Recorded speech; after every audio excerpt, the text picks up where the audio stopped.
अब मैं आग्रह करूंगा माननीय डिप्टी सीएम उत्तर प्रदेश केशव प्रसाद मौर्य जी से, सर आप मंच पर आएं। बिल्कुल, और इन्हीं के साथ हम आमंत्रित करेंगे दिलीप सिंह जी को, founder and CEO live times. इसके अलावा गौतम कनौडिया जी, कनौडिया ग्रुप के प्रमोटर, प्लीज मंच पर आएं और सम्मानित करें केशव प्रसाद मौर्य जी को। बहुत स्वागत है सर आपका, और एक बार फिर से जोरदार तालियों के साथ स्वागत। और इसके बाद हम अपने लाइव सेशन की शुरुआत भी करेंगे।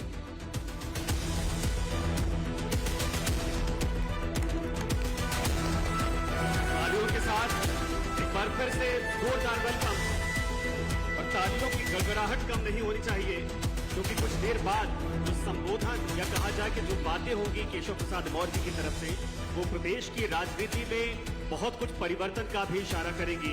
और जो कुछ अब तक अनुभव रहा है सरकार में डिप्टी सीएम के तौर पर, उसको भी समझेंगे। बिल्कुल, तमाम सवाल जवाब। और चलिए सेशन की शुरुआत करते हैं। दिलीप जी हमारे साथ हैं ही, और इसके अलावा मैं चाहूंगी राजीव जी और वंदना हमारी सहयोगी ज्वाइन करें इस लाइव सेशन को।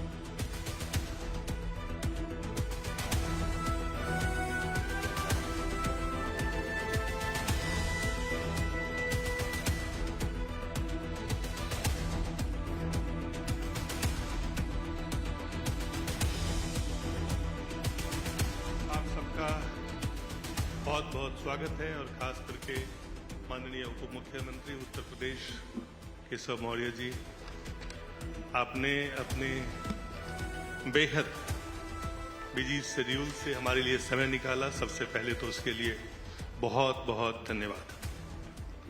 नहीं, धन्यवाद आपको भी, आपने इतना बड़ा शो यहाँ पर आयोजित किया और जिसपे मुझे हिस्सा लेने के लिए बुलाया, आपको भी धन्यवाद है। लाइव टाइम्स के बारे में कुछ चीजें,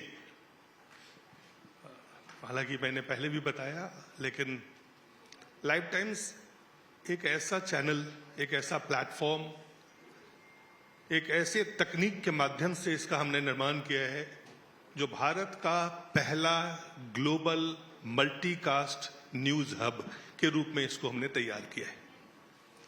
आज सिर्फ सैटेलाइट के माध्यम से आप टेलीविजन नहीं देखते। आज सबसे ज्यादा टेलीविजन या वीडियो कंज्यूम आप करते हैं अपने मोबाइल पे या अन्य लैपटॉप, डेस्कटॉप, टैब, बहुत सारे डिवाइसेस हैं। हमारे देश में, हम एक अद्भुत देश है, 950 मिलियन इंटरनेट यूजर है हमारे देश में। हम चाइना के बाद हम दूसरे कंट्री हैं जहां इतना ज्यादा इंटरनेट यूजर है। हमारे यहाँ 700 मिलियन के करीब स्मार्टफोन यूजर है। हम 1 बिलियन बहुत जल्द हो जाने वाले हैं।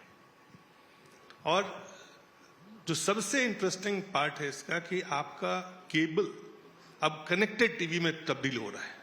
तो नई टेक्नोलॉजी के माध्यम से नए दर्शक, जो दर्शक अब तक गांव में, सुदूर देहात में रहते हैं, जहां तक मीडिया, सरकार क्या कर रही है, समाज किस तरफ जा रहा है, देश किस तरफ जा रहा है, उनके लिए क्या फैसले हो रहे हैं, इन तमाम सूचना को, खबरों को, इंफॉर्मेशन को ले जाने की अगर किसी का दायित्व लोकतंत्र में है तो वो मीडिया का है। इन लोकतांत्रिक मूल्यों का की बुनियाद अगर हम देखें तो हम कहीं ना कहीं मीडिया के रूप में हमारी एक विशेष ड्यूटी, रिस्पॉन्सिबिलिटी, दोनों हम मानते हैं कि दोनों है कि आप लोगों को लगातार सूचना दें और सही सूचना दें। आज के दौर में जब इतना सारा माध्यम है तो झूठ भी बहुत ज्यादा, billions of videos are being uploaded, हर दिन होता है। आप उसमें, आपके लिए मुश्किल है कि कौन सा सत्य है, कौन सा असत्य है, कितना सत्य है। तो हमारी कल्पना थी कि लाइव टाइम्स एक संपूर्ण सत्य के लिए फैक्ट्स को आधार बनाते हुए दर्शकों तक सही और सटीक खबरों को पहुंचाए। इसीलिए लाइव टाइम्स का निर्माण, और इतनी तेजी से, जिस तेजी से दर्शकों ने हमें पसंद किया है, 600 मिलियन यूजर अगर आपके महज 200 दिनों में हो तो ये हमारे जैसे चैनल के लिए नहीं, दर्शकों के लिए, मैं मानता हूं कि वो दर्शक कमाल के हैं जो सच को ढूंढते हुए आते हैं। और आपके हाथ में रिमोट है, आपका हाथ चलता है, तो ये बहुत मुश्किल चीज नहीं है। और आज के दिन में बच्चे जब मोबाइल देखते हैं, उनके लिए अगर एक कोई सोर्स बने जिसको आप कह सकते हैं कि आप एक्स चैनल देखिए, आपको सटीक, बच्चे आपको अच्छी सूचना मिलेगी, बेहतरीन और सही सूचना मिलेगी, सही खबरें होगी, ये एक बहुत बड़ा योगदान होगा भारतीय लोकतंत्र में अगर इसमें हम छोटा सा भी कदम सफलता से आगे बढ़ाते हैं। और इसी मकसद से, इसी सोच से, इसी विचार से हमने इसका निर्माण किया है। और उत्तर प्रदेश हमारे लिए दुनिया, भारत के लिए सबसे बड़ा राज्य है, इतना ही नहीं है, हिंदी भाषी, चूंकि हम हिंदी भाषी चैनल हैं, सबसे बड़ा, सबसे जो दर्शक है वो यहीं से है। तो जाहिर है जो LT एक्सचेंज जिसकी शुरुआत हम लखनऊ से कर रहे हैं, उत्तर प्रदेश से कर रहे हैं, इसके पीछे कारण यही है कि सबसे बड़ा दर्शक भी, सबसे बड़ा देखने वाले भी हमारे पास यही हैं।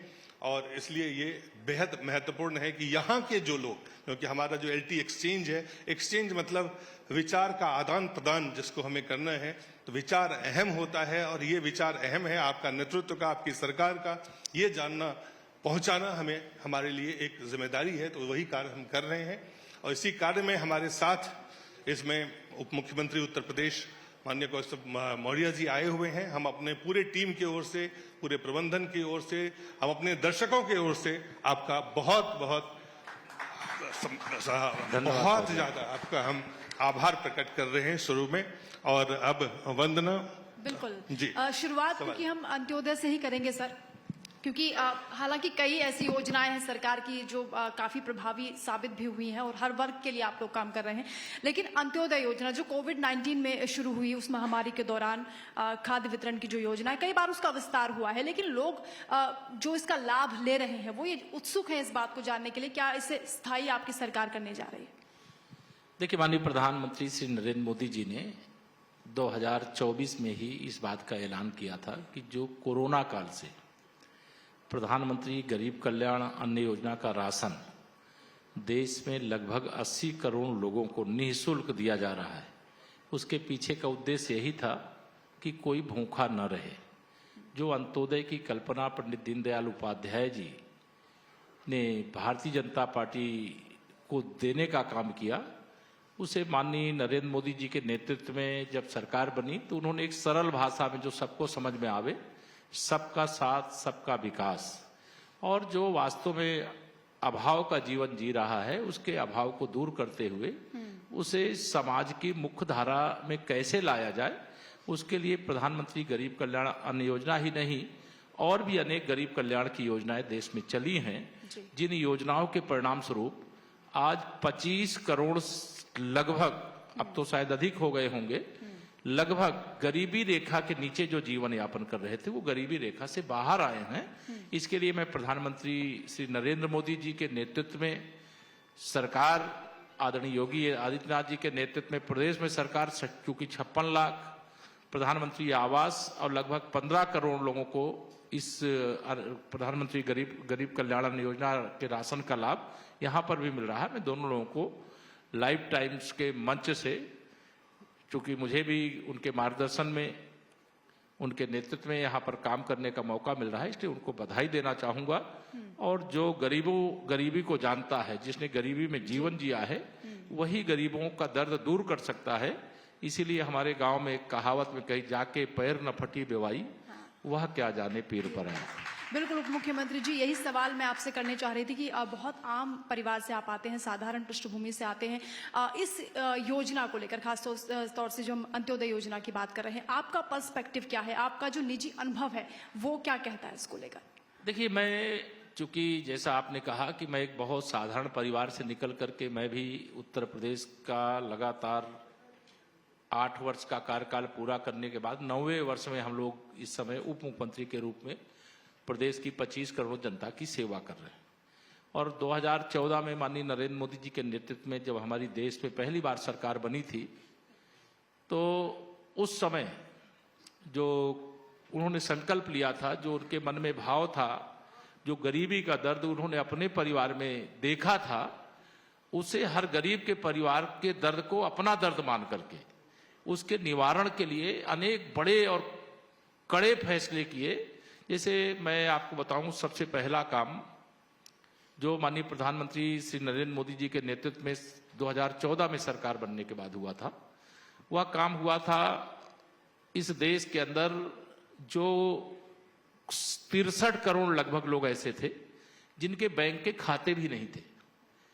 जब जीरो बैलेंस पर देश में जनधन, प्रधानमंत्री जनधन योजना के अंतर्गत खाते खुलने शुरू हुए, तो विपक्ष ने उसका उपहास करने का काम किया था इससे क्या होगा, इससे क्या होगा। उनको ये पता ही नहीं था कि जब कांग्रेस की इस देश में सरकार थी, श्री राजीव गांधी जी प्रधानमंत्री थे, तो वह संसद में खड़े होकर के कहते थे कि हम दिल्ली से अगर 1 रुपया भेजते हैं तो जिसके पास भेजते हो उसके पास पहुंचते पहुंचते 15 पैसे पहुंचता है और 85 पैसा बीच में भ्रष्टाचार की भेंट चढ़ जाता है। यहां से इस योजना को आप समझिए कि अगर बैंक के खाते नहीं खुलते तो जो डीबीटी के माध्यम से आज लोगों के खाते में गरीब कल्याण की योजना का पैसा, किसान उत्थान की योजना का पैसा, महिला सशक्तिकरण की दृष्टिकोण से, प्रधानमंत्री आवास की दृष्टिकोण से जो खाते में सीधा पैसा भेजा जा रहा है, वो खाते में जाने की जगह सरकारी अफसरों के पास जाता और बंदर बांट करके आज जो 25 करोड़ लोग गरीबी रेखा से बाहर हुए वो 25,000 भी नहीं होते और भ्रष्टाचार की भेंट या विकास की योजनाएं चढ़ जाती। मैं वह सारा दर्द मैं भी जानता हूं, मेरे प्रधानमंत्री जी भी जानते हैं। उनका घर कच्चा था तो कैसे कच्चा घर पक्के घर में बदले, उनके घर में शौचालय नहीं था तो कैसा शौचालय बाकी गरीब घरों में बने, उनके घर में गैस का कनेक्शन नहीं था तो प्रधानमंत्री उज्ज्वला योजना में कैसे सभी गरीब घरों में गैस का कनेक्शन भी पहुंच जाए अमीरों के साथ साथ, उनके घर में बिजली नहीं थी तो जिन गरीबों के घर में 70 साल आजादी के पूरे होने के बाद बिजली नहीं पहुंची थी तो प्रधानमंत्री सौभाग्य योजना में उनके घर में भी बिजली पहुंचाने का काम किया गया। उनके घर में नल से जल नहीं आता था तो उन्होंने, प्रधानमंत्री जी ने हर घर नल से जल योजना का प्रारंभ किया। आज हिंदुस्तान के हर घर तक नल से जल पहुंचाने का काम किया जा रहा है। ऐसे करोड़ों गरीब परिवार थे। मैं स्वयं जानता हूं, मेरे स्वयं के पिताजी जब मैं छोटी आयु का था बीमार पड़े थे, उनका इलाज हो रहा था, घर के पास घर में जो भी कुछ था सब उस पर खर्च हो गया। जब कुछ नहीं बचा तो छोटी खेती होती थी तो 5,000 रुपए में उस खेत को गिरवी रख करके मेरी माताजी ने पिताजी का इलाज कराया था, तब वो स्वस्थ हुए थे। आज प्रधानमंत्री आयुष्मान भारत योजना में 5 लाख रुपए तक का कोई गरीब परिवार का व्यक्ति अपना इलाज करा सकता है। ये अपने आप में अनेक उपलब्धियां हैं जिनको मैं महसूस करता हूं, मैं जानता हूं। और आज पूरा देश माननीय मोदी जी को आशीर्वाद केवल इसलिए नहीं देता है कि वो केवल एक सख्त प्रशासक हैं, देश को आगे बढ़ाने का काम कर रहे हैं, वो गरीबों के दर्द का निवारण करने के लिए ईमानदारी से प्रयास कर रहे हैं। इसलिए पूरे देश का आशीर्वाद। आपके पास खाद्य प्रसंस्करण का भी विभाग है, क्या विभाग में ऐसी कोई योजना है जिसका लाभ इस अंत्योदय योजना के तहत मिल रहा हो लोगों को? निश्चित तौर से देखिए, खाद्य प्रसंस्करण विभाग भी है मेरे पास, ग्राम विकास विभाग भी है। एक बहुत ही उन्नतशील, जिसको कहिए कि इस देश की लगभग 10 करोड़ महिलाएं, गरीब परिवारों की महिलाएं, वो हमारे एनआरएलएम जो राष्ट्रीय आजीविका मिशन है उसके माध्यम से जुड़े हुए। उत्तर प्रदेश में भी लगभग 1 करोड़ महिलाएं ये राष्ट्रीय आजीविका मिशन के माध्यम से जुड़ी हुई हैं। उनको अनेक प्रकार के उत्पाद बनाती हैं, उत्पाद को बना करके बेचने का काम करते हैं, उससे आमदनी होती है। एक समूह में कहीं 10-12 की संख्या में, कहीं 15 की संख्या में ये महिलाएं होती हैं और उनकी आमदनी कभी 500 रुपए महीने भी नहीं थी, वो घर से कभी बाहर भी नहीं निकल पाती थी। आज ऐसी ऐसी दीदियां हैं जो महीने में 1-1 लाख रुपया कमाती हैं और इसके कारण से उनको हम लखपति दीदी कहते हैं। खाद्य प्रसंस्करण की दृष्टि से जो आपने सवाल किया, बहुत अच्छा सवाल किया। मैं लाइफ टाइम्स के माध्यम से प्रदेश के सभी उन युवाओं को जो सरकारी नौकरी के लिए प्रयास कर रहे हो, नहीं मिली हो, उनको प्रधानमंत्री जी पीएमएफएमई योजना है एक हमारे यहां, जिसके अंतर्गत 30 लाख रुपए तक का लोन कोई भी युवा आवेदन करे और उसको 35% अनुदान के साथ, वो आवेदक महिला हो या पुरुष हो, वो अपनी कोई यूनिट गांव के क्षेत्र में, नगर के क्षेत्र में लगा सकता है। अगर वो सोलर सब्सिडी, इसमें हमने जो फूड प्रोसेसिंग पॉलिसी 2023 बनाई है उसमें कई प्रकार की हमने फैसिलिटी दी है, जिसमें अगर महिलाओं के नाम पे यूनिट लगती है तो 90% सोलर अगर वहां पे लगा देंगे बिजली के खर्चे से बचत करने के लिए, तो उसको सब्सिडी देने का काम करते हैं। अगर पुरुष कोई लगाता है तो उसको 50% देते हैं, इसलिए कि महिलाएं आगे आवे, महिलाएं इस काम को करें। और कई जगह महिलाओं ने बहुत आगे बढ़ करके काम किया है। जी केशव जी, एक अभी अखिलेश जी आए थे आपसे पहले और 80 करोड़ लोगों को देश में मुफ्त खाने के लिए भोजन दिया जाता है और ये योजना कोरोना के समय में इसकी शुरुआत हुई थी और ये जारी है। और उन्होंने सवाल किया कि क्या जब से सरकार बनी है कोई ऐसा ठोस या निर्णायक ऐसी नीतियां का निर्माण हुआ है जो ये जो स्थिति है 80 करोड़ लोगों को आपको मुफ्त भोजन देना पड़ता है, आप उनको आत्मनिर्भर बनाने की तरफ ले जाएं। और ये उन्होंने एक अंडरलाइन किया कि सरकार की बड़ी नाकामी है, प्रधानमंत्री जी की, आपकी सरकार की, बीजेपी की सरकार की 11 सालों में। देखिए, मैं चूंकि आपको बताऊं, वह मुख्यमंत्री उत्तर प्रदेश के श्री मुलायम सिंह यादव जी थे, उनके बेटे, यानी उनको विरासत में सियासत मिली थी, मुख्यमंत्री की गद्दी मिली थी, इसलिए उनको देश के गरीबों का दर्द नहीं मालूम। इसलिए मैं पहले लाइन बोला था कि जाके पैर न फटी बेवाई, वह क्या जाने पीर पर आई।